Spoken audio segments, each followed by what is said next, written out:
na yentwaso mfamfiri asei na the Ashanti Regional Police Command say omo a recover car bia na weapons ne ammunitions na egu car ni mu no enya asem keto akra womo kire se weapons ne abusanfo na eda TV so nti car no na eda TV ne so no ene car ne number plate NR 289-24 NR 289-24 and I just say NR Northern Region oh and say ammunitions na egu car nim ene etuo ni ade na egu car nim ni nyina no akwakodi police for ensem and further investigations no ni ade a womo eye wachiri no womo assure the general public say the police are on top of security and ho enema nyina or region nim ene omayemu we the Ashanti Regional Police Command and omo etusa na mo kire se putuo jew se contact so no mo baby and omo ekofa asa na ema we na yera kana sigbe kire se enane kire ya ora Joseph Yamin ene abanga a oye vice chairman ma NDC amanyuku no ebeya omo enkoche homo ningina ye galamse a omo edi omo ho aforefore mu entia ora kana sigbe ene de sansem we yetudwa nenka yɛhwɛ yɛne ora kena sigbe ebedi enkomo na mame enko ma no so na mene ora oben ajenim boaten enkodi enkomo yewra oben ajenim boaten yene no ekwakodi enkomo ona director of corporate communications was student loan trust fund on a director of corporate communications or student loan trust fund yate say sa your friends say no stress free your friends say policy no fee stress policy no yate say over 120,000 students and as they say omo a benefit here na yebusasa nyembia no omo soso a ebia omo delay here with omo applications near ade no kwan bi go homa wo mu ana mame enwe se ajenim boaten betemenga ajenim good morning ajenim boaten good morning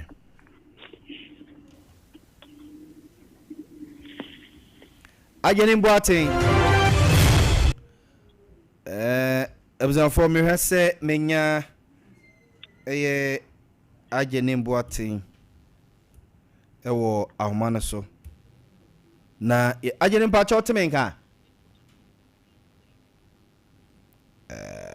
please wait ajenim temenka hello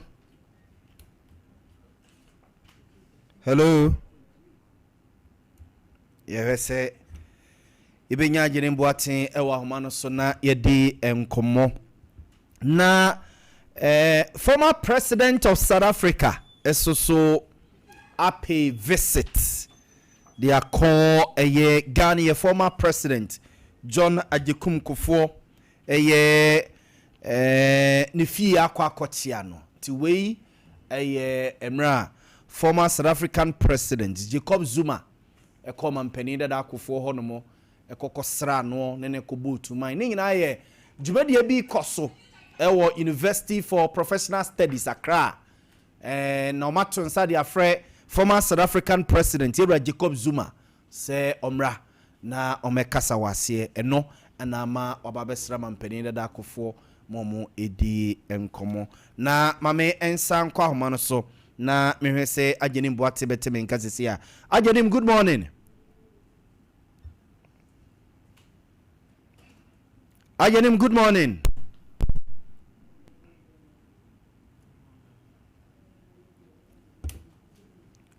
hello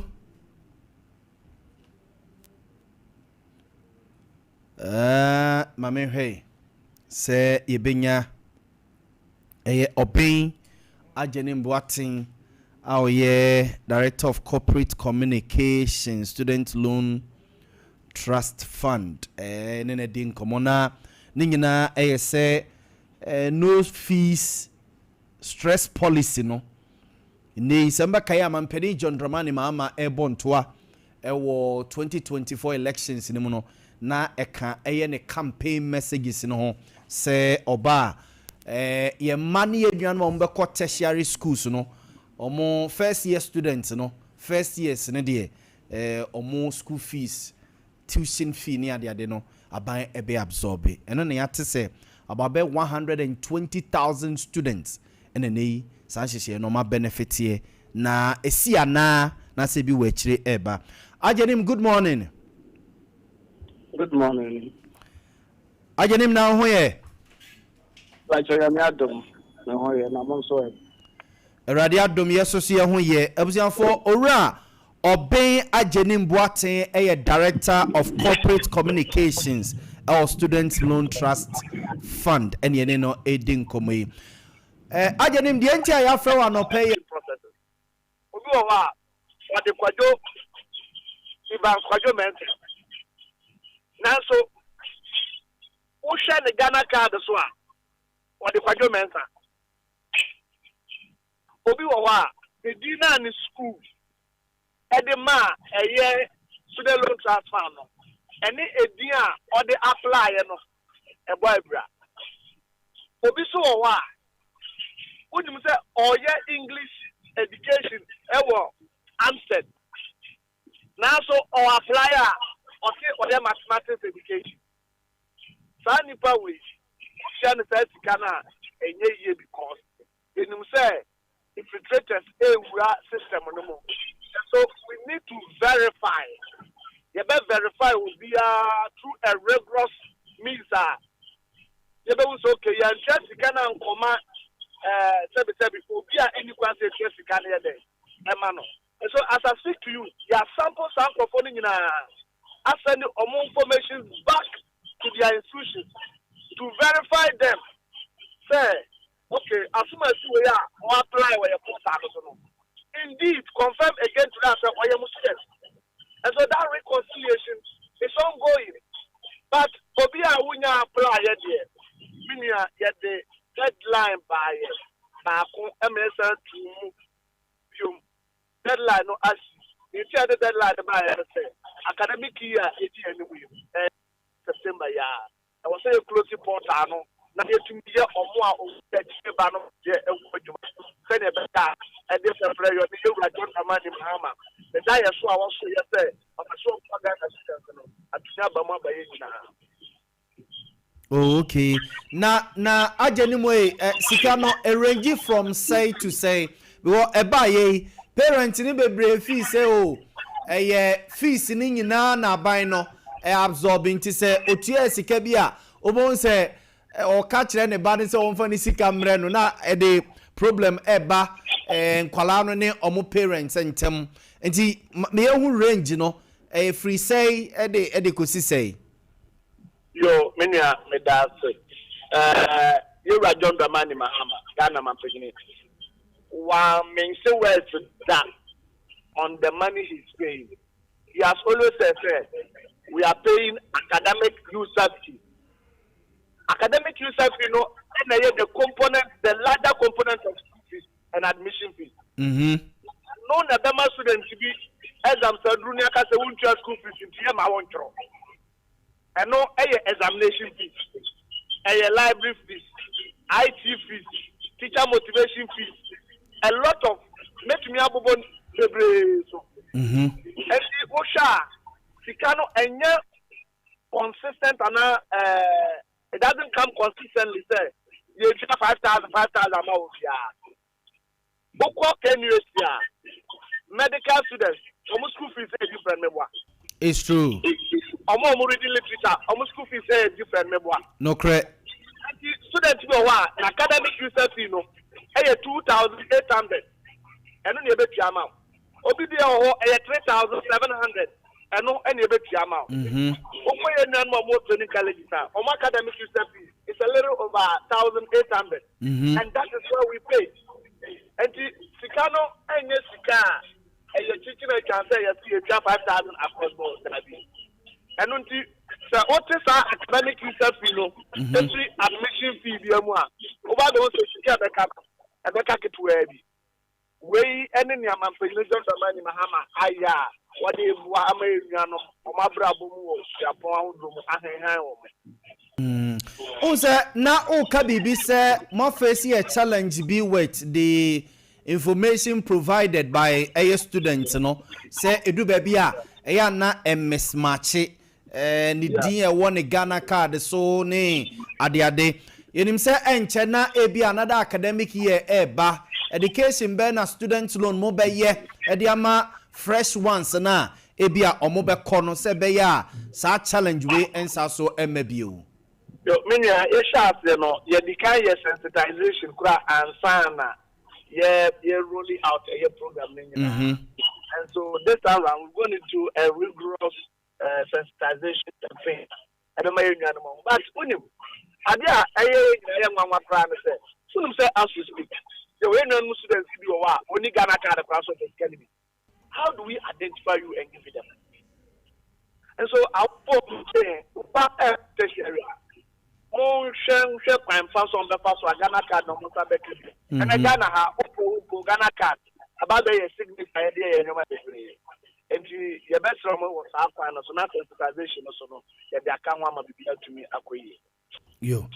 Ajeni mame na wase anopai bibia ni soso na eja ekire yeso a yebesa so abopunu mo enti omo ma ka ekire thousands aka ekire omo twen so omo nsa be ka omo sika no o ahwe omo sekwan bia so process no ekoso omo nsa be ka omo sika mebo a. Yes please madam. Yo me da se ora oben ajeni mboaten penimpa Oshenkita hudie hun sensem so the Emma Student Loan Trust Fund ena yene no akwakodi enkomoi nyina efa eye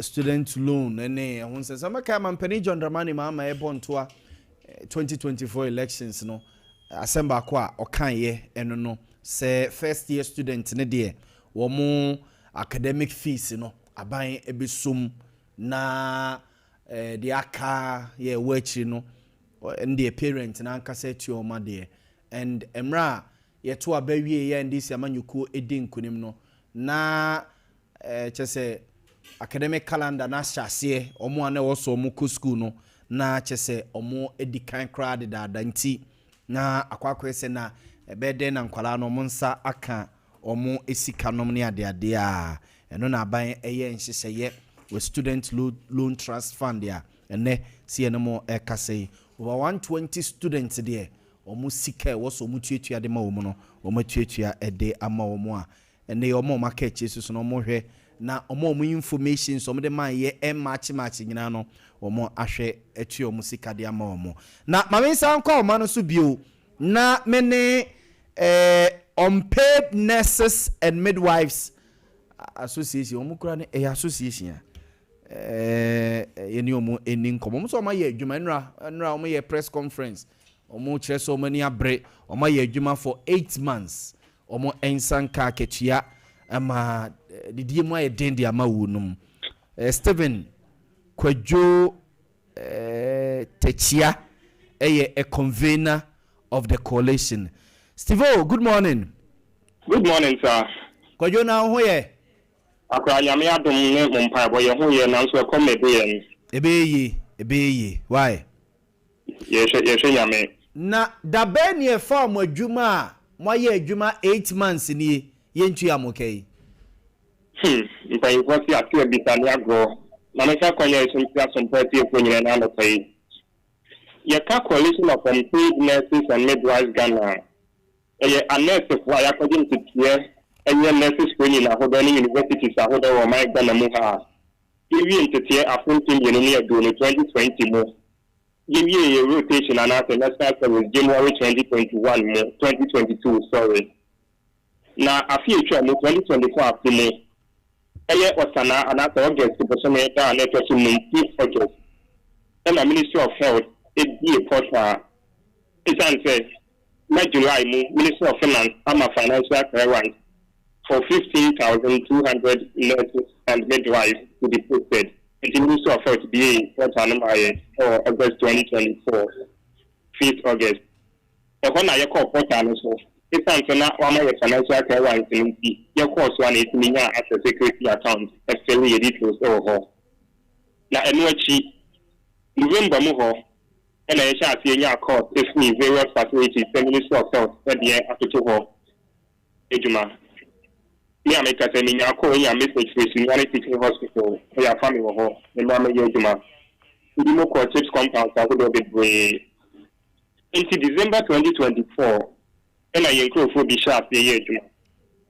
Yemen Ebi Padona Esha, January 2025.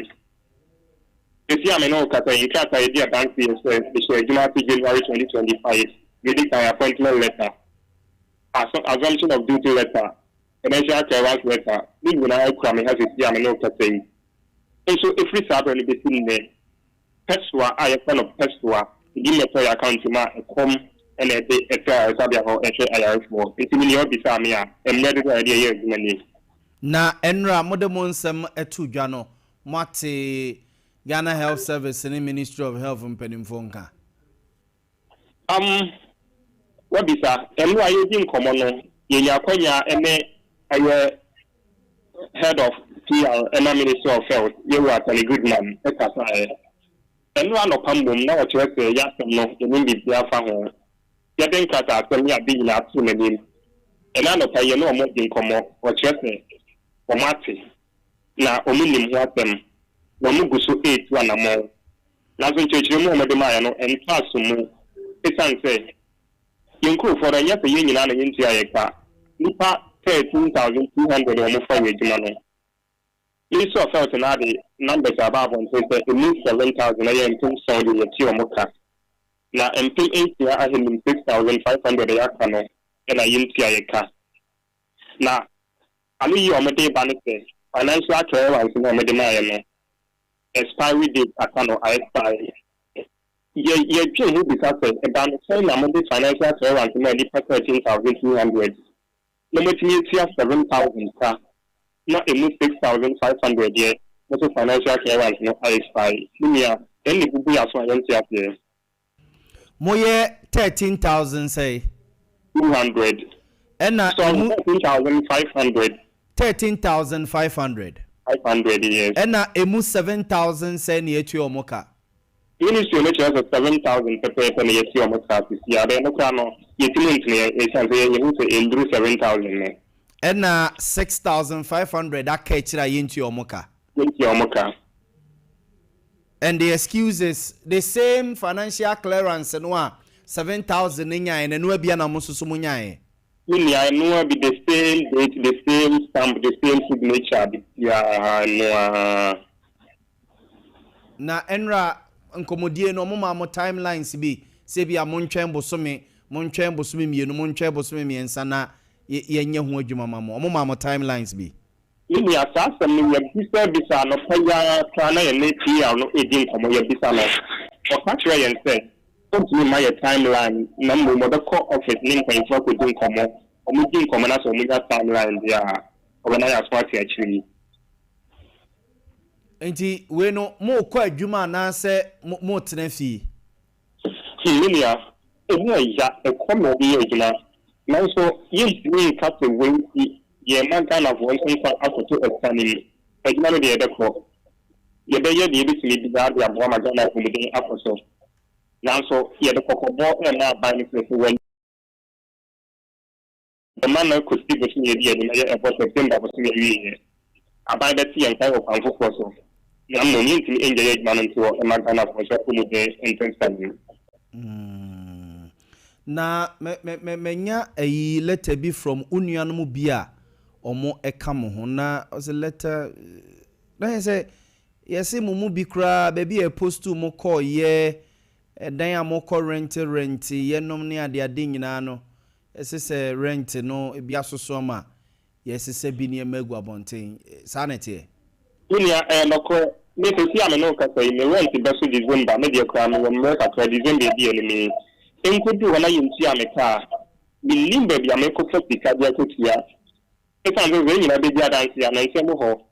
NTM Ghana the caution the Babon to go after Ghana for the quick loan car. Local social media is one of the nature of 2020 for a message for a big habit go. In the area, we're but the education or mind on the more. Because let's say crime CCA my colleague Bako on crowd or say this letter serves as a formal notice that you are required to settle the outstanding balance of 1,500 Ghana cedis by 21st August 2025. Failure to do so, you best say Sauniema egu abonten. And then I just say more that situation mupa. Nipa ya oka na lepe na hu na kweta ono na ya organize makui nana agency kapana na ya nsha ono ejuma de awoboa na de aboa makui le landlord am na letter on the 21st of this month na to wachina achi na ya so metia na balance 1,500 obi ni na egu abonten imagine so bi a owo dan ewu kumase if you kumase na go chapo akọ all the way to Sabonum e custom on my Ghana dunia na aban eyo ni peyi wasu na boso na akọ wo pie konfon enti anoka amafi wu a pese wo gune ne mabu abonten na me nia Ghana fo aye bua ahwem opun dia koso aban e de sta enti we ana enti e kwa we so a nia wa ka no kwa etwa ye na sa nipa 6,500 na yentu amoka no mo he like denti abibusa minim sa otomasi a mo Ashanti region mo northern region mo and I say the whole country Minia Ghana fanai na o kwa ya sabe bia ya titi ni pata krobi wo ha o ba me ho se yale teaching hospital se ya ye ni pa kuma bi na they are taking me say degree for no more ko university sa go no in good nurses certificate for no omo de police ba ko kwa say ya penny ni anam bi ko na for na emuka kwa musika na ya ka de penny from Ghana fanagina ya santabi Baby cheche mu o say degree for na de omo nsa kan musika degree for no any community and road for no de omo ba ko kwa sanka ni sika. Okay. And mo ye ehim for. Me a degree. Oh, ye degree nurse. Yes. Okay, na just ade na afra me boa. A two afranti you go format no kwa mo fa so tie bi ni adu. Okay. And they say mo next line of action, mo next move ye dey. Sabre ya mo nuano bi wo situation we mu. Dunia, it is said that you can use the humanity and to my Ghana for example, the interest Lanso, you two one in caution, and after Obama by for soon I used to another why you do so when you are a man of equity September end in September year. You know you cool, but I Ghana registered nurses and midwives association, Chabatacomoa. I find that here in Camilia, and young one is also, it answers a part of our theatre and run a room tea. You have found our constant Abia SPN. Abai Ede Maye. Now, particular Ade Akye Abia the infant to justice is something. Yenini Panekasa, a higher point, you two in now, to be beating up by Chumpo ID, yes, you have to take me also. Mate, me da 60 vu, Bibi any Bekasa, why? Mr. Madam, I send you a coin with my food, so. Yo. Observant way a coalition of unpaid nurses and midwives and yete womon kanenra nsem twefo shame womo ye fa womo a situation omum honorable patcho transema me na yeni enkomo anopay mene honorable Haruna Yusuf or your former MC of Finso South dinkomo onon kran time no sani nchemu ana ni achemu okay. Honorable Haruna Yusuf, former MC of Finso South, Ewufia Hase, and Honorable Maxwell Ofosubuache, Honorable Maxwell Ofosubuache, so a former MC Swame, ono so ebabe ken ho na yedin komo ewo efia. Honorable Mache, nefi boko, yede radiase. And pay my main chassis and free honomoe. Ya unpaid necessity omo enkomo ya yemfa enhyase na afei yewia yaba sisi ababe manso MPP ni NDC presidential jet nano enra na president tu kwan na Sunday yes o tu kwan Sunday no sisi ababe manso ebi kire say o the presidential jet na koye ebi so kire say of a commercial flight ebi so kire say there was a chartered flight eba be fa no emeno no ma say tafo member of parliament any the government spokesperson Felix Kwacho Fosu omo emienu de esiani den ne me omo mienu ne yehwe omo you should have your facts omo mienu ne yehwe omo mienu ya tese president for commercial flight exactly commercial flight but tafo member of parliament so say the other entourage ka ho no eso so what is his point enkomo you mention penny for your excellency the chair on vice president the chair munyina no national chairman the chief of staff penny for nyina regional executives obibia wo matter offense south the chair obia you see Milia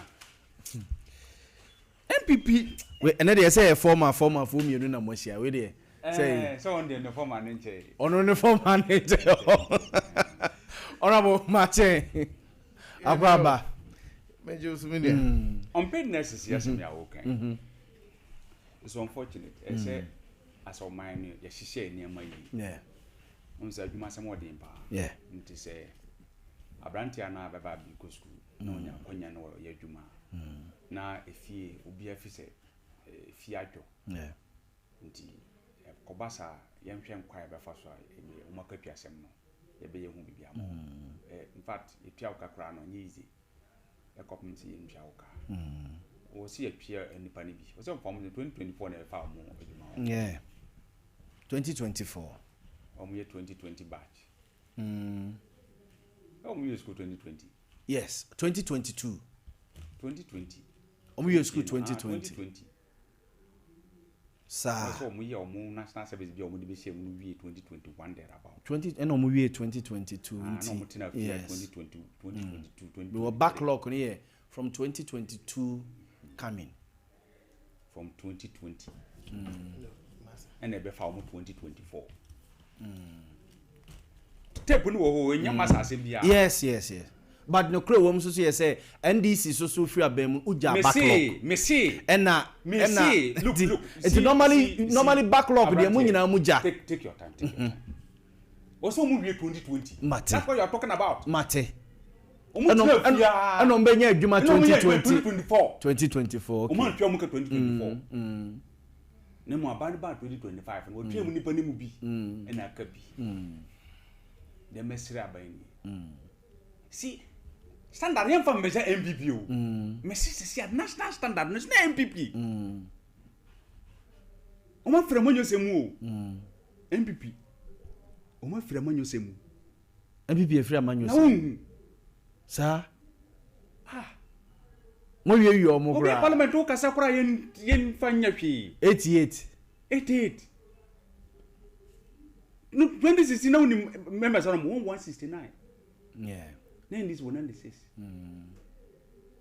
you do 2020 they 137 2024 now every 184 number 80 87 is here say mo ya ka independent for ni nyina bo mo kuta 188 ya ka bo me almost a co 190 no ano ndi enwie akotia ne wanwan na ye drusa mo se kwaja akotia ka na akotia mo de ye de ye presit bia bi me see say o mo kra se tamale o mo nyanwa na how will MPP etika mo fa akotia ma wo mo sanya atwom no me see yen NDC ye ya manyoku a ye structure no ye well structured ya nyono ye yie pa efi ya bakosim bepum ne enti ye ntie MPP nyahwe okay MPP nye standard o mo MPP mo nye tapi eno no tamre de na nya atwom no mo ye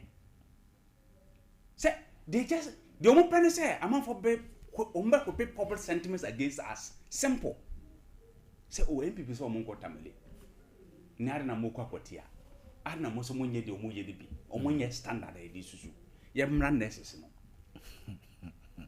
me say nurses we ni kwase MPP kan bi nurses asem dabi okay obi awie school 2020 wakwa national service watena fie 22 23 24 August and ofa na djuma wan pia ba kokora omanya salary tin kora na mo firi mu na abanya ba with all the difficulties o mo jaye watua 7,000 7,000 and aka 6,500 and aka 6,500 ona ba kando ani mpanifo ni nyina finance minister say issue of verification na omonye no muntwa mrantie ne ka and I like the way the gentleman speaks say do or fire or mobile the way our kasano if say as young people no yen sua a way of engaging with leadership na dey boa e ma ne bi wo kono ma hwe akomasem komoya komoya o ti se amanyoko ndi sa amanyoko no ye besre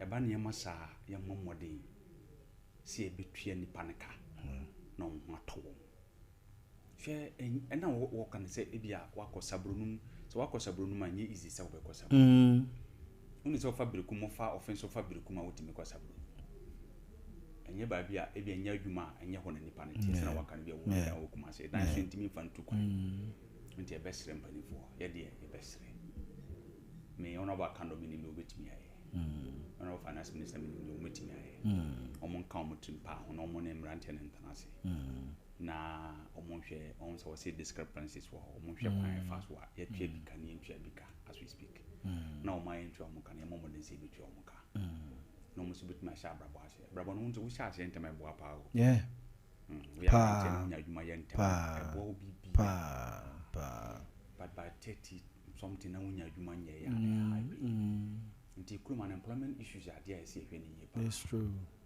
also be a school be a university what na fia be 5-6 years wonya adwuma nye bo okra on start to say o make family no ke kan ko be 40 years he's now speaking like the person I know honorable say he's now speaking like the person I know he's now speaking like the person you know first one there na nyo no say radio na menti anke be am say nyo no but sana woti ya no di nkomonti say near politics and near mo no seriously me no ya discussion aye ya na mani nyo ya na open no the national approach we should be real to the facts hwe amanyo no nkyere se ese ka bibia sa o buga na no obodo no but on say on MPP on problem one na the baby a wonam ya ye enko MPP o de wo de ye nto aso ye beto aso but sometimes na more difficult on say o ko ho na fe na politics na bem wo shi ko sia wadanfo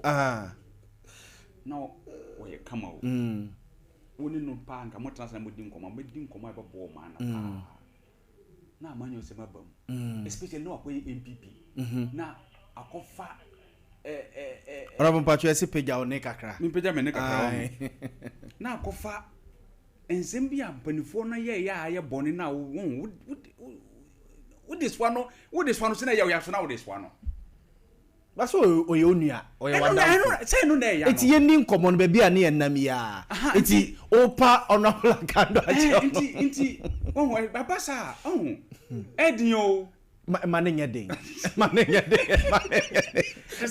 ese so me kwan me beka ho asemi won say won na this wo ho o ba se so me kwan e take shape kama pa o me pesa o beka dey shape ni take but say die I take shape kana sa but omu free office nyina na omu free office nyina na at least na dey nyawo na mo me nyame no na ba ho mane kwa no nka ho ase baby enkomo ye kan necessasem o de eyi kakra bai o de ne ya ka no unse nurse fo no unse omuta no ma anya demonstration krada o ko kakra won fi you no mun nim so mo kakra won fi you Around time no what na fie 3 for epikete what na fie 3 years ye fie no opikete ye fie no opikete ye fie no ma fa os min tua wo ka clearance wo ji do December asa when is that a budget year no sir yes it ends with the budget cycle but how come 13,500 7,000 just 6,500 budget cycle.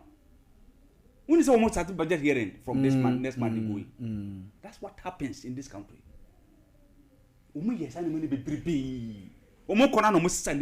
But once there's clearance here, the documents bibia or hono say ya for 13,000 paper now betu ya na utua mu 7,000 no senka we dey 13 no clear so what time you two almost as no it had to take the other budget to pay them aden so am kwan no man ko jiska meto omu ni wie into ma ye kwan no into so be say it is cleared for that road of Anko road ya na ya asem yi wanted the contractor near back wanted the finance minister kind. I'm told say near to be over 800 million Ghana cedis and the ama contractor so not kind of that when na the contractor no anya ban but say the controller and accountant general ababe chere say o matu over 800 $77 million o mutu ya this way arrears $77 million after you pia omoka and they have to move to site so mo dia wi next asemu na okay na kofa fanko ne swami interchange ene akwatia e dia ko tamale nyina aba no me tira say MPP ka tira say wa ma clearance that what they chere because say clearance say omoka na say omofa omo August nka ba December say utua na kai ana want you omoka August, September, October. You never pay them. And so Baba become one same view. Woman acquire become one same view. Woman acquire become be. And so move from 2020 no am fan of adwuma dawo. Okay. We school no. I'm a what now 3 years. Obi about 1 year. We pay 7,000 of them. Aka 6,500. Enye ne wie no na die nke menya eno no but why be but me say health minister finance minister mo no mo ntena se na ehwe kwan be fa omu ye nwan mu nkuma o say the meeting kan kan no ebi kura wo ho no be ko na wo ba ebi awade ena ni nyina na boama abrabo no ye den ekoso. That's true. The message for that's it for monensi for that's it na omuni nkomo ye nwan mo nketwa na ehwe kwan be fa so a ebetua omuka okay say the be abrabo no be koso tote am omo say the work can say oko social media e say wo mo na MTN quick loan ya dey say bosia mo nipa manenso e bia na se ka di wanim wa nye careful say bibi kosisi ya wa abrabo no for a very long time a big problem. Is that President Mahmoud obey? Okay. Mate. Ono can obey. Mate, ni the Honorable Haruna Yusuf. Mamima, Ninia, Maso Fuzubu, Honorable so. Akabona maminti unpaid nurses and midwives. See, Mona Momo clearance. State and midwives. Uncle rules. Tamale elections. It would Nina. On what the topic, Mami dear, Mem say, Oba, who opposition now by Abema. It takes time. And sana or communication. The way you communicate to people, no I adjust. I bet yes, or opposition, now we criticize here. Fussing BBA. Sir, I'm telling you. To send the opposition, so by criticize here. Yes. Papa. Must also criticize it constructively. Oh, yeah, but on the way I would approach him. Because he's not speaking like Nippon and Minimono. But later saw by speaking as Nippon now. He's not aggressive. In the town. And he's someone me penasen because he sticks to the issues. Yeah. But then they ask, why are you too combative? Ucha run about a bouquet branch. It may be a frustration. But you see, the very things I work on who say, yeah, for Nipa in 2020. Sorry, 2024. Yeah. Yentuaba Kokraka. Uti a gentleman. Also, Azumi, a Juma on the assumption of duty. January. So how do you expect Abanya or no a Lucy elections? I will be Baba starting a Juma in January. I be grandpa January no crana ye processing the documents. In oh yeah then case in January no. Abra on ye Juma 1 month cra. So that one ye infant. Nyabate. Yeah, 8 months. Nyabate. No guest. Menka 8 months. So only 1 month cra. 8 months. Let's say we take you over January. We take you over January. We take you over January na ye August. Nti say ye ko. Tie eni hona na me expect say we the communication e befa. Na Ghana for any sympathies for you. Eti na make choose say opposition. The way you communicate is different. And I mean you know me NDC no. They are communicating like they are in opposition. Communicate. On the major. Still Omunyang graduating from opposition into governance. Okay. Eti ka buy so abai ne buy 8 months no. Enioma bebre ene egusu ayototo. Nti yesrem mo ma yebre. Ye di kan aye bi ye be ye di aka no. O dey buy time. That is how I expect a senka back. But still no opposition sem no gusu wo mu. Who said the ATM? And I also aja na hit wo ye mu no so no. Ye nya adjusting my opposition. Edi akra mo so mo adjust ba. You see, it is a we based on facts. Okay. So kasa this way obi a woti obi a ebenya aboto yem, especially nipa 15,000 onim se ya fa bia manaka bi 13,500. What you say now? No criticize NPP aban say ye fa nipa no ebra ye beko ni ya adwene say ye ko election na ko lusu Ghana for the passive verdict. It is a winning ya fa wo mu de nke betua ena nya we mu na the first group ya fa wo mu ya fa nurse fo bebra na etu wo mu ka ba cho what else na ko mutu nya botre me ba wai nurse fo a wo ka ho asem say omu ewie 2020 no ye ba ye na no ye ba be fa nurse fo in 2017 me pam cho sa nurse fo no omu wie school which year that was 2014. Nurse some form in 2017 no 2014 year batch. 2014 year batch na mo fa o. Okay. What you say? Okay. Now in fact processes no crana started from here. It started from NDC. Omo letter omo de buy any dated 16 February 2016. Okay. I have it here. Okay. My job person will be reading. Okay. 16 February almost 10 months. Omo antimi anclear wo. Was a process na to say also show started process in August. As of December na bibia ye ready ebi mu azumi ekwo stations. Mama clearance in 2016 February. 16 February.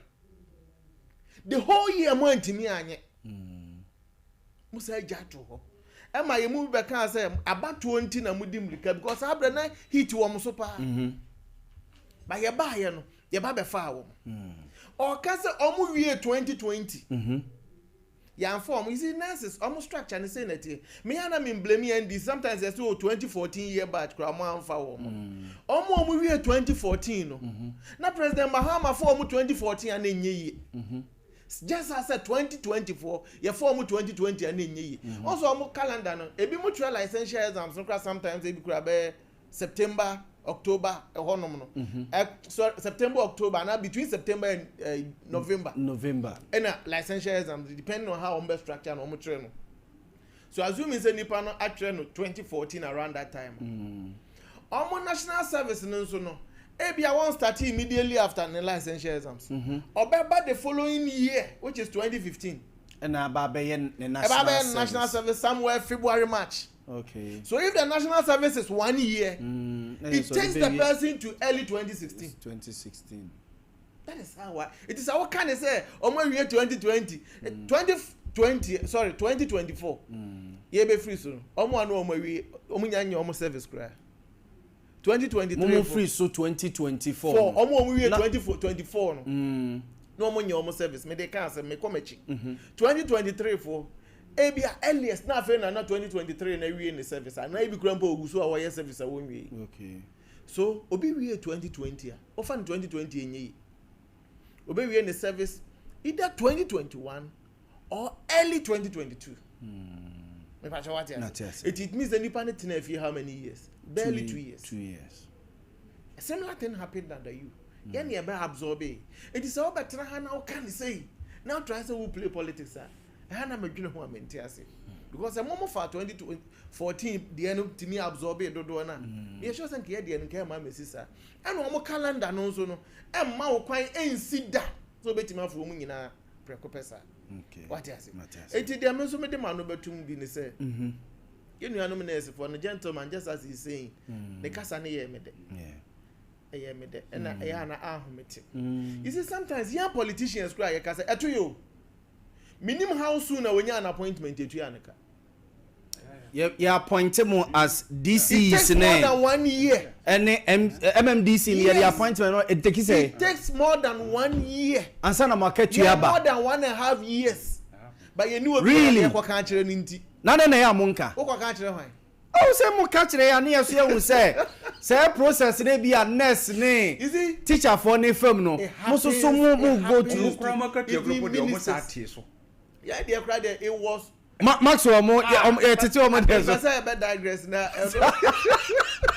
ne ya sa kapo the common fan na samba masa ne say na mu common fan ne but just a capping no na me ne be okay most of the programs they free the reserve fund and neighbor instead say district na be free but I don't know enkoda okay me pa che ne say sa delays in salaries politicians na nkasa ye nyina ne kan what you say it is here nuanom no e complaining omo dis omo complain and I believe say aban no enti omo sufre early days yet but at least yen try na ye meet wo mo some say 8 months ye do omo kan ye nya ni nyina kura yen tua 3-4 months bi mo omo na omo nye relieved kan okay what you say we nya dey ye dey be politics Matthias now the other say me you now time as soon now say what time as soon 2 minutes me na me fa enka about no work about so I'm interchange so I'm interchange me sure say we nim adwumadi en ba bi efa so I'm interchange so oba sisi atakwa akwan nyina on say yegu ni nyina unim say part of so I'm interchange okay yes traffic easy traffic na takwa akwan makane several times but who say adwa to akwan bi so so no makwan no e ka so I'm interchange no sir yes on say yakaka rango for na ye yes yakaka mu say areas bi wo hono ma ebe absorb traffic na a free runabout it as part of lot 2 no and now phase 2 no ye be sa akwan we no nyina it na me ba me fa so runabout don't say congestion ni ho yes because me hu de nti o say me be ye nyina be bo ye fa atakwa wura ho be si so ka gas so aye ne ye ko yes oh say it enti sa akwan ni nyina ye guso na underpass ni overlay no say na adwuma na e koso dada enye na ebe koso adwuma na ka se no is it post office ne macro ho ne na abusu akuru wa ho na ni adwuma no so no uyi nkrofo ebubu ni nyina ka adwuma no hu so nim za mu bu adan na mo kra ni nyina sa compensation okay what ni adwuma no ya sa drains ni nyina awie omo menye technical person to omo yi na tie na wo ho no enchanchen no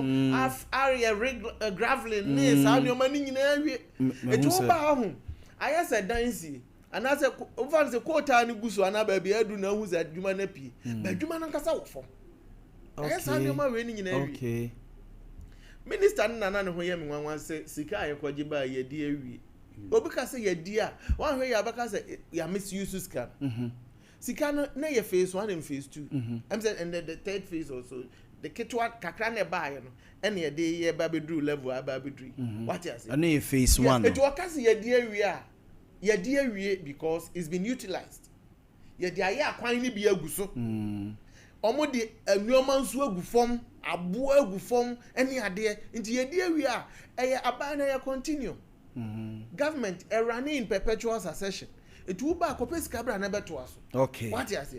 It is 137 million a day. And who are you man ASCA? It was a copper who sikaba. Tiba say so I'm run about pillars no master tail left bus. Yes. Don't worry, they are to be pushing this way. Mate. Nina na all kind about tamale. Sometimes you see enya bibia na make say dey politics. Me TSC dun ketia. Me TSC dun ketia and this ni bi obeka say bia me fa nya adwuma bi. Because NPP can say yen ko tamale. Babebo ya ba so adayas. For that move. What you say? Because and o say eye ne de. Say ya dwene the SC no say yen pese kiki bia baba. Say election no sometimes tamale minim say ye kwa ye be lose. But yen kwa election say ye be win nko. Amam for say gap ne something na ma. Wha onim say NDC, onim say so am on contest 100 times one be lose.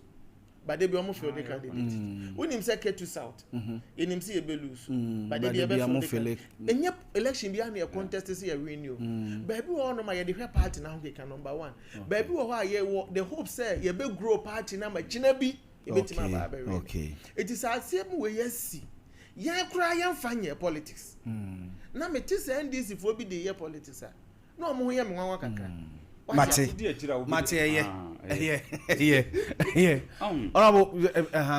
So we come with the idea. Yeah, one say onka or cast or monfanya politics. No. One say Kromaiet and the political parties now there were different kinds of people in the woman. Sometimes and some people are and yami and support. Come we D plus any presidential jet president going to Tafu MP chere TN2 asomfem free ho. Some rent be our mo ye name go social media so. Na be issue statement bi. Na me fisa ba na say kwa be apologize for that statement now issue ya no. Na nye. Like here kan no ye nyina ye nipa o. Ye je ebusia ho na yabetena ha o. Say will be PA about any guaranteed. Yeah. Now, sir, could do fear no. Any guarantee for anybody. Yeah. And they say, sir, near money be too near. You are careful the way you go about communicating it. Now, say, I make Cadibia say. Obi one more MPP, but the real philosophy of the MPP no, we are no, won't believe in that philosophy. And I want chance here. But me, Mompany only be philosophy of the party NPP no a serious and we are aware. And to me NPP can't say national cathedral na de be American ho ase. Because say I be another day national cathedral na nya be papa. Or who say asofo no mo followers. But then say who say branch akọ national cathedral. Me chira wa de. No, and why introduce topics based. Me chira wa de. Say, we are cathedral and say what the pians of one aba. I'm a be saying they be promo. So therefore, the man from supporters now, mama trouble my ya. You be nyasem. That was the mentality. But the end kebe boy you. Then ya never boy, be boy in fa.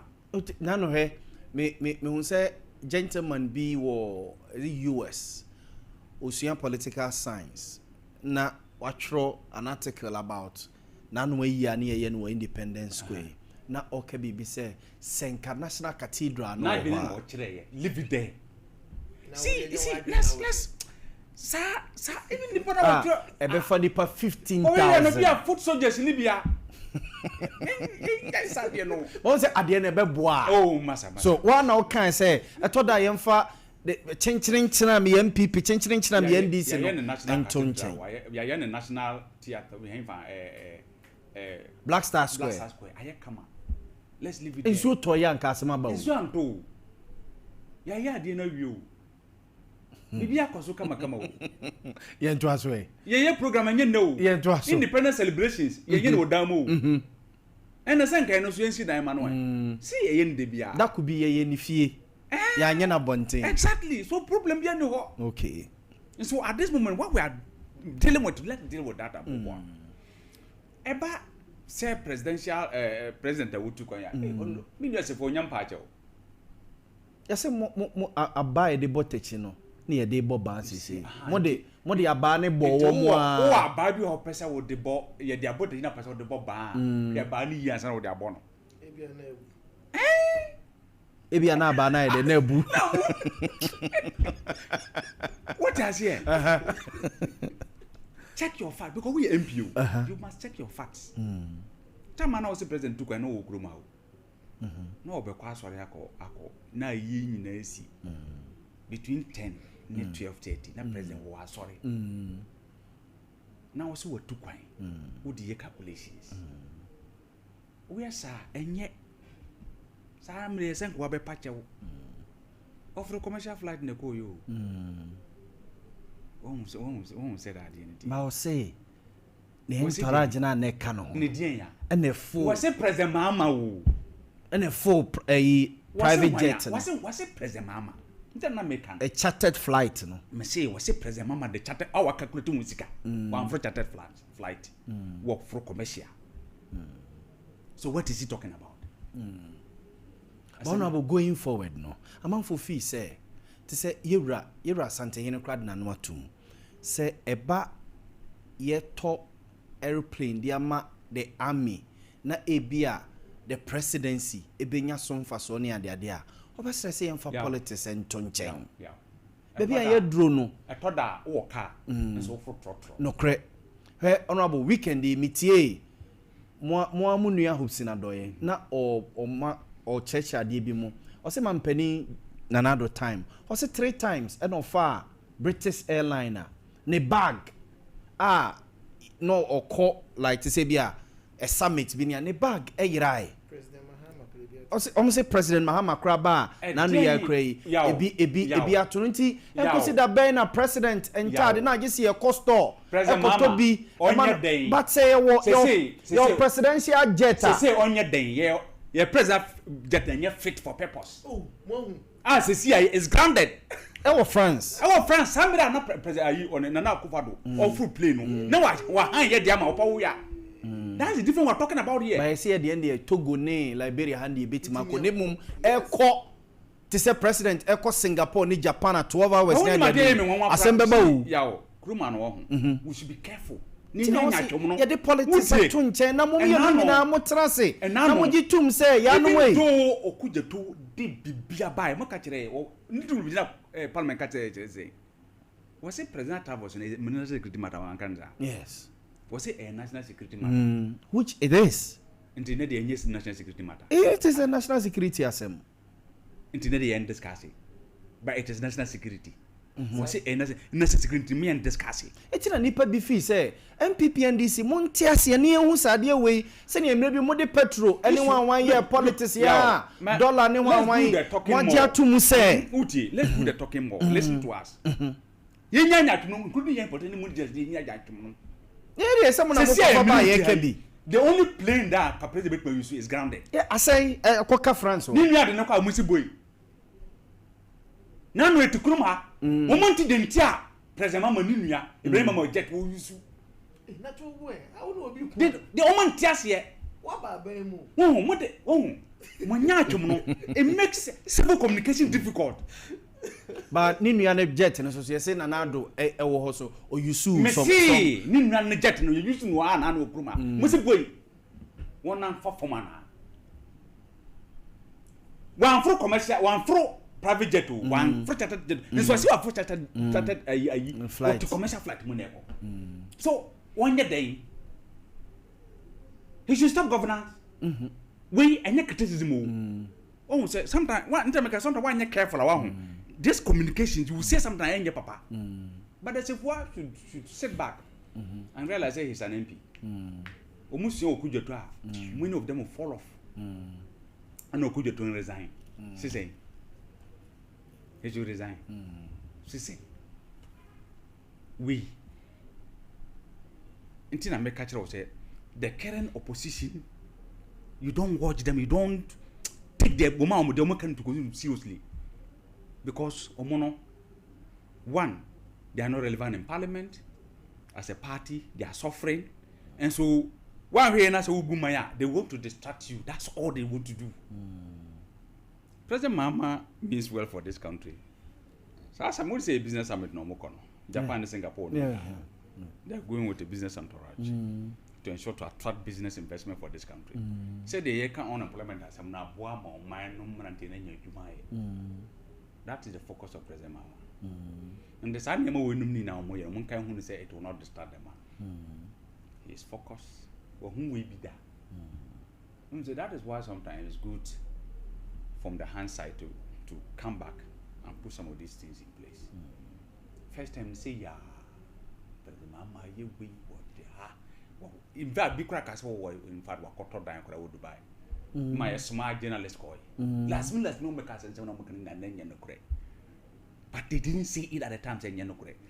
See, that's what say be a coward, that is what it is. My can't matters when you're no crema who say no crema, my can't when say yes, more bemo, Muhuni among Kona mo 2 positions as well. Which one? Some are working. Diana President Mama. What options are available to you? If a political party yesterday said, say, President, I come to you to me and can't want my national security. Not a sab, microphone, why I can now. Are they principal put that you should be listening to? No, that's the person you don't listen to. You see, in national governance, you listen to people with principle, with standards.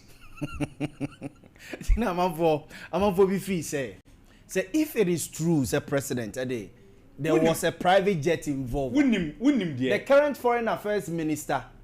On resign, say no. On a president travels I know presidency was said here, but mostly it is done by the foreign affairs ministry. Canberra Minuka say, in Kaiser President jet Yaba is fully fit. It me to go BAPB. By that time, no one said it was not fit for purpose. But you complained about it was here. It was fit for purpose. But no, it wasn't. Makacho and then Modi too can call France here. I think Ekofrata France for Nachia. That was this time. Makacho said, "Samra na President Akufo de nam na upon we are behind it Liberia."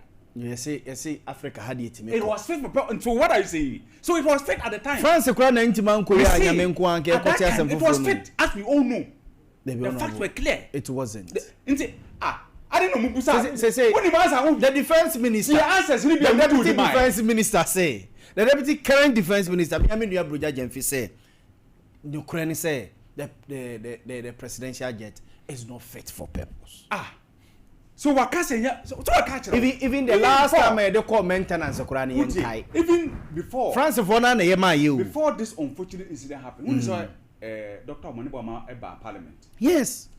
Details of the faults no was jet. Oberezi concern you see they are not already concern helicopters ni nyina nye wenye no ka ho asem if he say because the politics aye dey ramunti no yampa mua ena ye kotes arehosem. The issue of ours is about our maintenance. Yes. How do we even maintain the fleet in Ireland? Yes. It's poor. At this, I agree with you.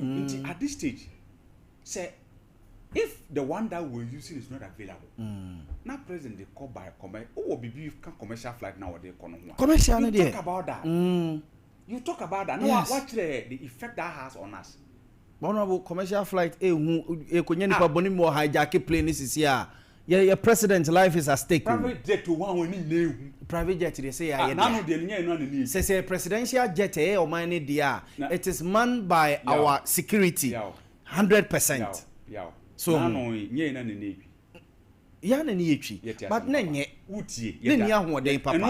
we cannot say that for now. We cannot say it was not fit. Because the investigations have not come out with anything. It's true. Okay, Matthias. And then before the Air Force will move a plane, they make sure everything is checked. Yes, sure. So for now, once this has an issue, let's let them go to the investigation and come and tell us what is wrong with it. Sure, what MPP is seeking to do is to distract. And maybe be no more reason. Procure new. Yes, no me I see a procure new way procure and get the MPP can dia. Makachira was say in most of the situations MPP they don't mean well. Honorable, that Wednesday, even the clouds, even the atmosphere of the country. like a shaky, like everybody was for about 1 week. Cause this year on my year Friday, you could see on my name in us will be Yenyai. Me know what it is true. But these were young men, oh. Before, what are you saying? With sharp brains, on my nyan tapian yen or mokono. Matawase. In the way are all con die. Matawase. Nobody is being insensitive to what happened to them. Matawase. Me as Muslim Amatia, meaning so cold enough since I got him out. That's it. You're boss as we are. Yeah. Now, say body baby. And now, so Obi, you don't rejoice. Yeah. Rejoicing. I'm not just making a point. Yeah. Obi, you don't rejoice and make a fuss out of it. Yeah. Now I can say my answer for that because me can't be say I dare all day send my baby idea. As for everybody, yeah. The entire Muslims can say, hey, open a thing. What is bound to happen will happen. Look, there's nothing you can do about it. When him says they know about 2-3 days.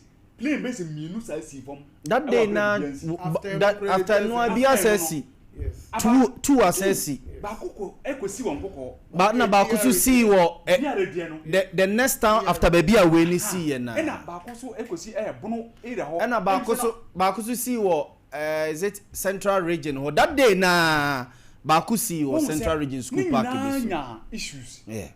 But they managed to land. How come this one? And that is what we tell you. Say, the Nyankopon wa say you can't prevent it. Okay. Na senka ene ka bianya fort wa. What the casualties that happened to also happened. But it didn't happen that way. What has here? No, someone said after they were heading towards Kumasi. Babia will be and then the diner. Yes. The fish and how clear being a different matter. Maybe I could do a wasukrum and now I'm going to do school park be a Abian would miss from. Yeah, it's true. Such as life. It never be one man. We should be very objective about them. You want to say, yeah, cannot on the other side say, okay. I will warn idea no. Who say we can no? And then go into me discussing issues no crowd. No, yeah. Because we be back 2 months. In fact, be almost all my morning now. So everybody is with a very promising life. Yes. Or what just 1 month. 1 month. And just like that. That's how serious some of these things are. And then the moment say obi wunu yen say obi adabia it can happen to anybody anytime. Not honorable. Not it. Yet was others in our national governance we should be careful. We should be careful. No, we know you can choose to do politics with it, but there are repercussions. At no point now say you can choose. I'm not talking about even the death. The new can say no part of it now say the politics the means of travel because we have our own choices as to how we want to live our life. Yes. How sensitive or insensitive we want to be towards certain things. But at all times we should be truthful. Sure. Sure. The president mama commercial year or the koi. Say if you say bibi won if you say as a minor and we can discuss it. Yeah. You can't prevent anybody from discussing. Now going forward, I have no problem with that. Now I don't know what the private jet require if you say any problem say on mine at the time. People discuss them. For the country. People discuss them at the time. One will say that the end. And so for me, Mate. Yeah, look, we should be as nationalistic as possible. Now, about on the boss if what?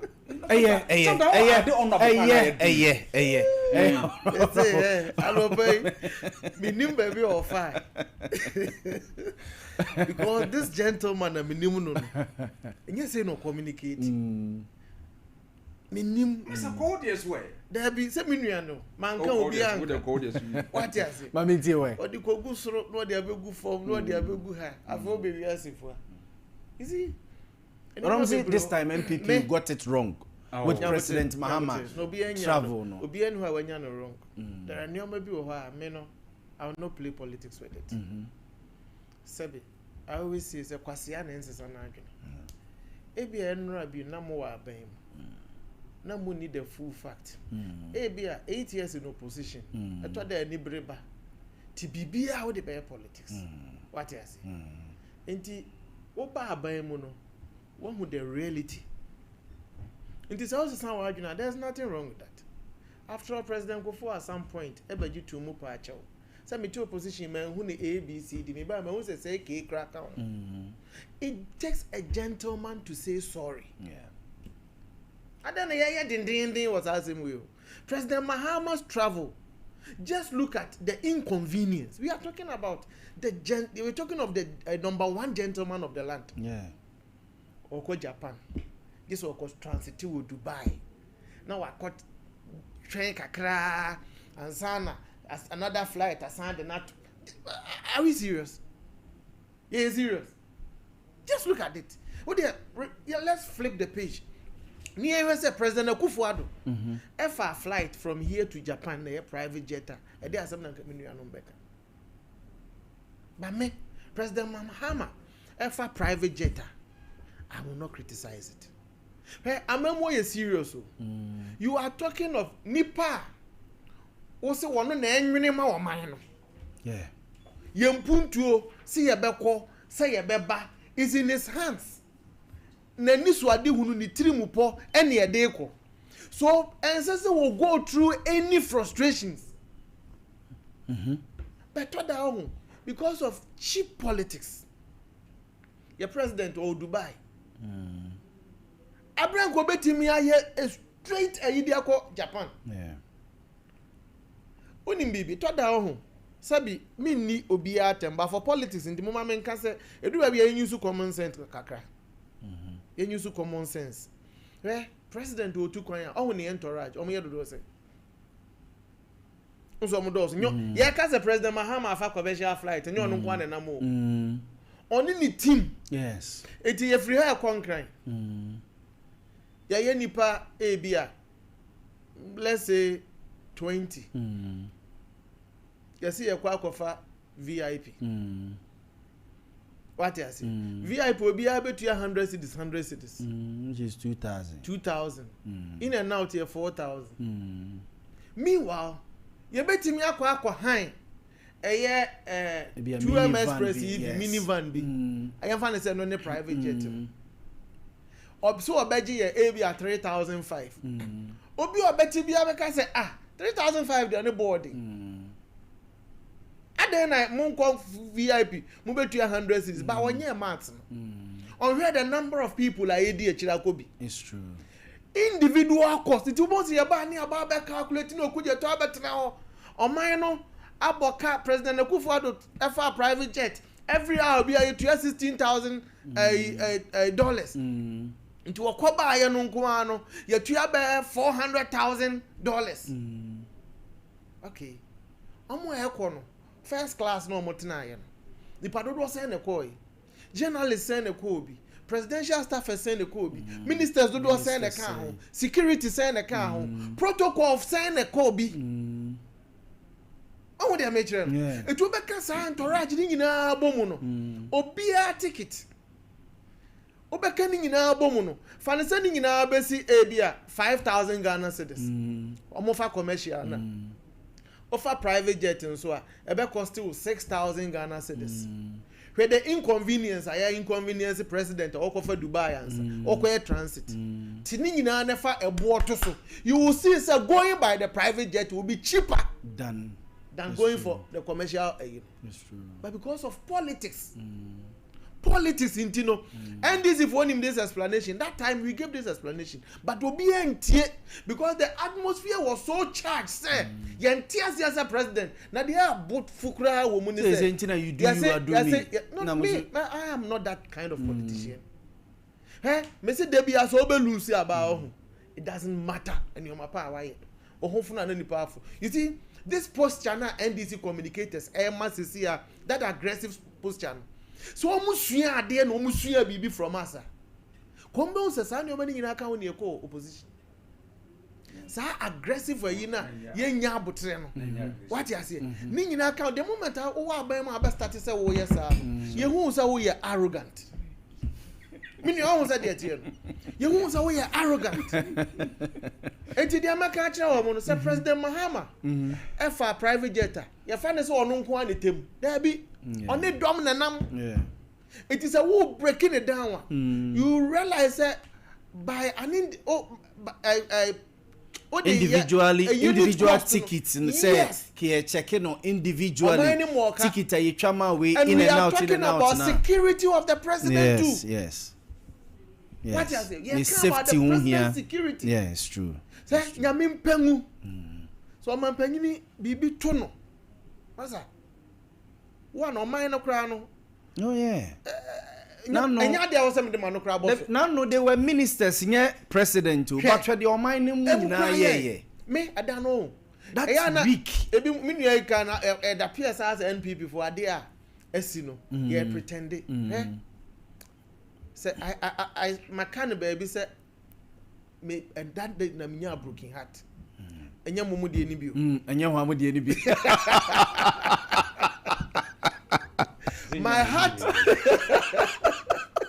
my heart was broken that day. Yeah. And I felt it say a bit me out to yena. Media no pano I had hope say akwatia to no be ombe pra kakra e be kwa kuhu o. But awiane bona me hu sa de nam si me am say Jesus me say ade we nke betimi sa a helicopter here afa president afa vice president afa NPP ministers afa obia nke betimi atu obia when you dey also dey play politics NDC a found of politics way okay Jubilee House in 2008 and your man can where many people lose the election no back a Jubilee House as President Kufuor see me boy catch them o se komo de nkrofo NDC for and na yen kosi o man panyin aso ye meanwhile President Kufuor kura na wo si no want na mu bi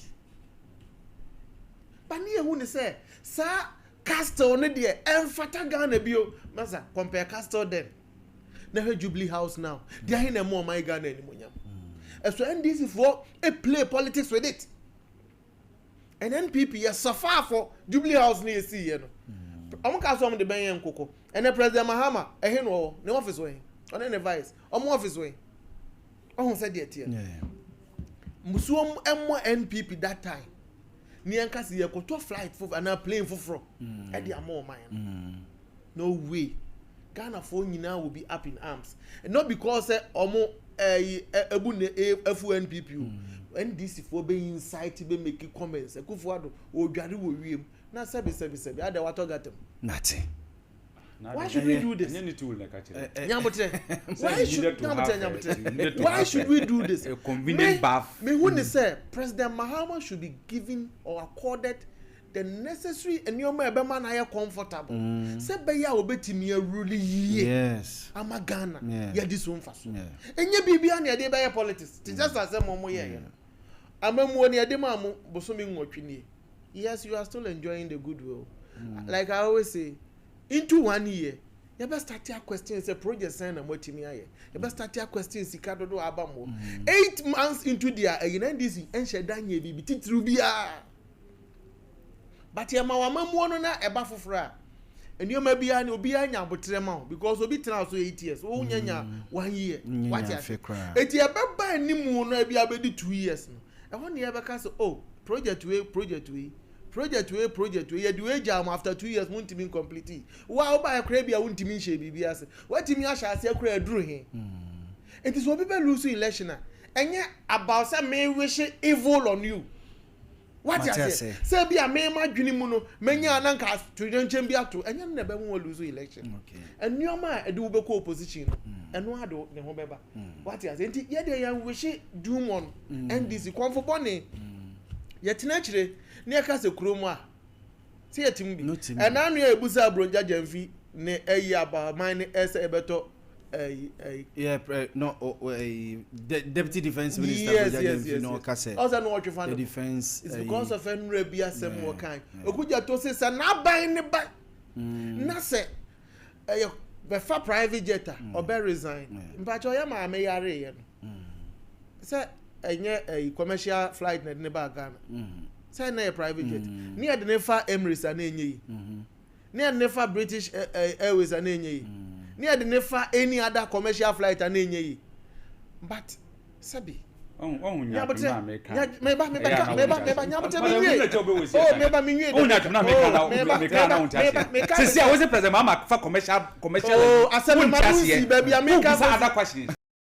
if the principle is that we must question be massa ko anu tu na me come dem say ya ma me be say no now this year no meba den ti America no me make reference to Okujeto Ablakwa what you say yam NDC fa private jet ba kokra or be resign enya ma me no fa private jet in the hamio I've said we should accord them some money if say necessary for them to perform. I'm talking of principles here. Master, you are not helping me. If I deal with principle, you won't even ask me, Mr. Honorable, Mr. Yeah, ma obren one can you. One two na me come.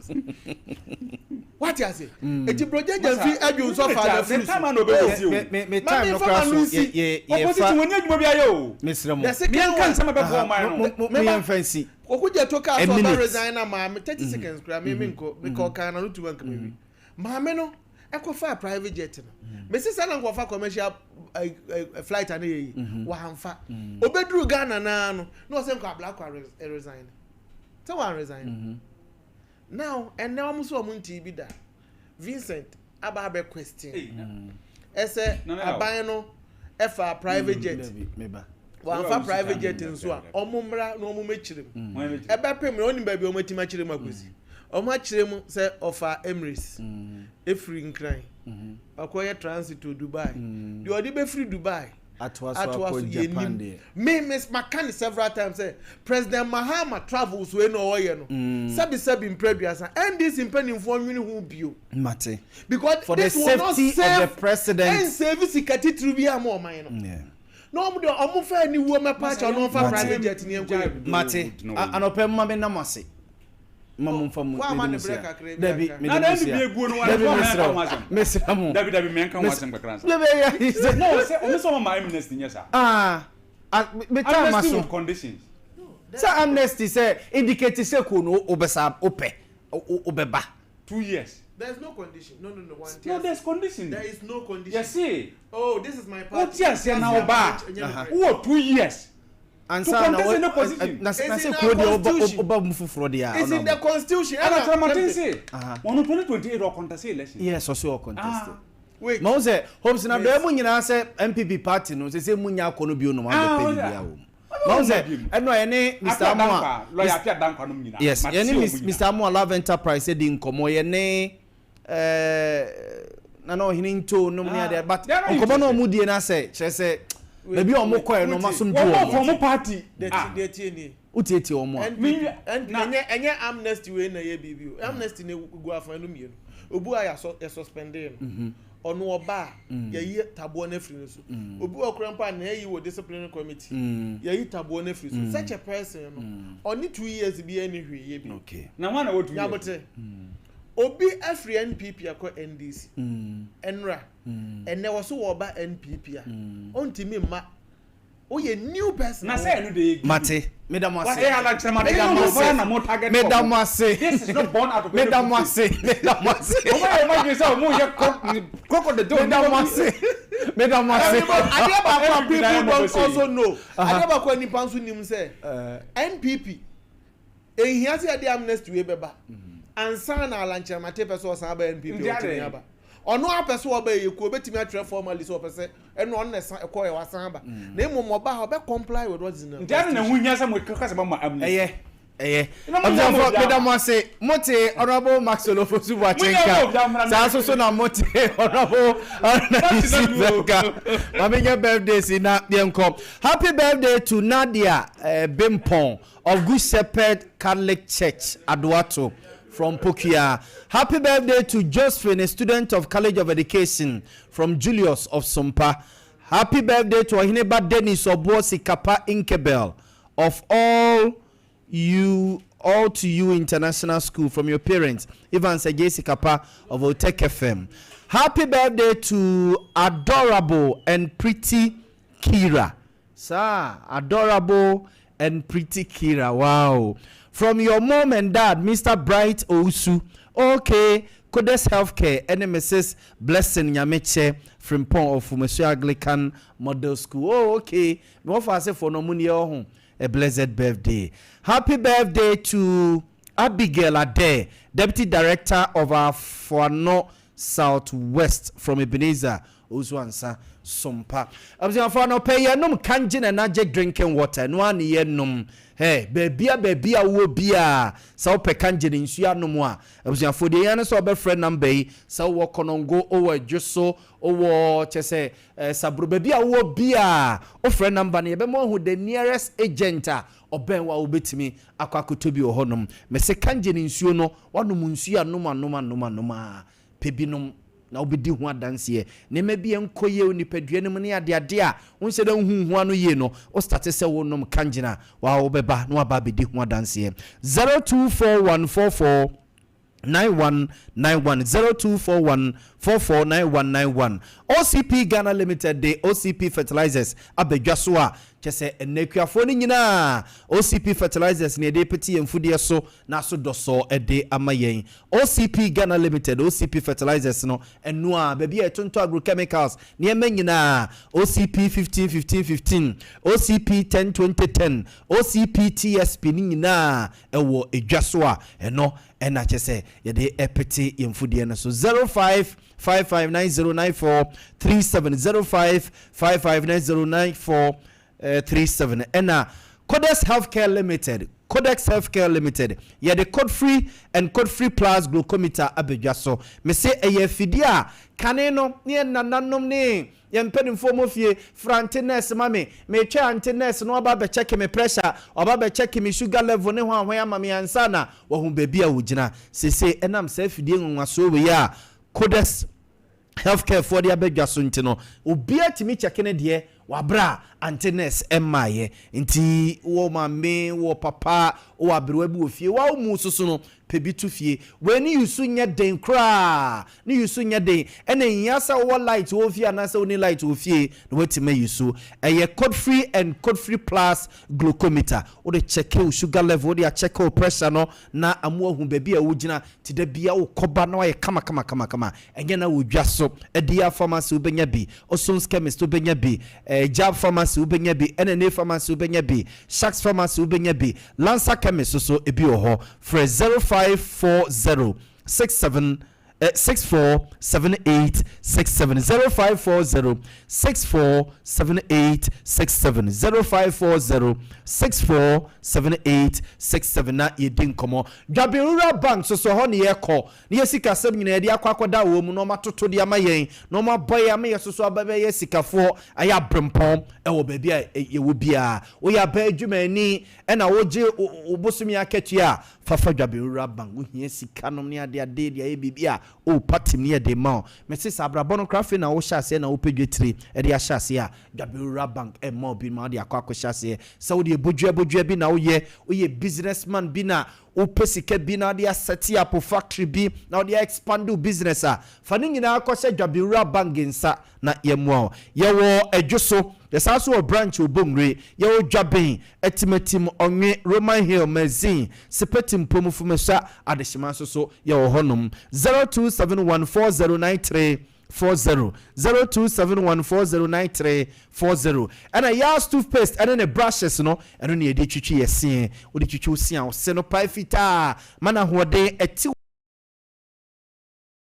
si aduane no so ede e pa wo se no so hum mana ye kama mana hode ma otimi di every number dompem so te ase we a Yaw toothpaste and then a brushes no ye ka ho asem e de a kire wo brushes no so ye wo de ano oden yɛ ɔde ano ɔmmerɛ ɛne ɛwɔ mpanimfoɔ ne nkwalaa deɛ nyinaa wɔ hɔnom a ne nyinaa ɛma ɔse no energy ne ahoɔden soronko so ɛma ɔse no ɛyɛ kama healthy ase ne adeade ne nyinaa grigri no ne nyinaa firi hɔnom kama paa. Yas toothpaste yɛwɔ Yas total care yɛwɔ Yas whitening toothpaste ɛne yɛwɔ Yas herbal a ne nyinaa ɛyɛ for obia abusuafoɔ Yas ɛho asɛm ɛno no afei deɛ aduru so yi meko na fe future life smart food yakọ ni akọ akodidi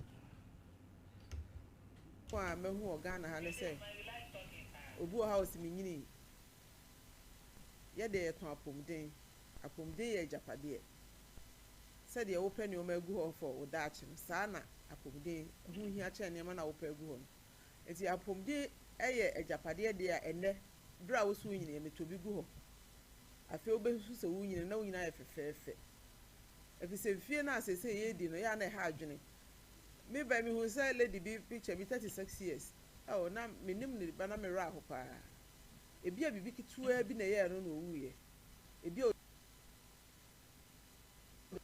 so ohene aduane ne de akono na so ka so obedi a ubewu entembra nyankopon frɛ wo enti future life de a balanced diet a ni peduane hia balanced diet.